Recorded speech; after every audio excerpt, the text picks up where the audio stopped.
কোনো কাজ নাই, আমি বাসায় যাব, আমি আমার মেকআপ রুমেই ঢুকবো না, যা যেভাবে ফেলানো আছে সেটা সেভাবেই থাকবে, আমি এতটাই অলস।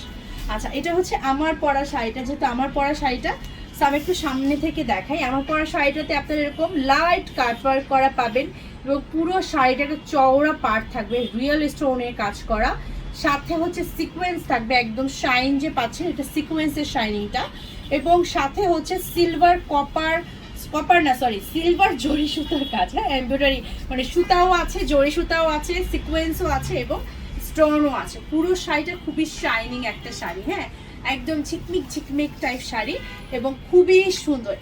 এটা আপনারা কাইন্ড অফ যদি রিসেপশনে পড়তে চান আমি বলবো ডেফিনেটলি আপনারা এই শাড়িটা নিয়ে নিতে পারেন। আচ্ছা, রিসেপশনের জন্য। অ্যান্ড এটার ম্যাটেরিয়ালটা হচ্ছে শিফন জর্জেটের মধ্যে, একদম পিওর যে শিফন জর্জেটটা থাকে সেটার মধ্যে, বিশাল বড় একটা শাড়ি। ব্লাউজটা দেখেন, ব্লাউজও পর্যাপ্ত পরিমাণে ফেব্রিক দেওয়া আছে এবং ব্লাউজের ব্যাক পার্টে কাজ করা থাকবে, স্লিভে কাজ করা থাকবে, হ্যাঁ সেটা হচ্ছে আমার পরা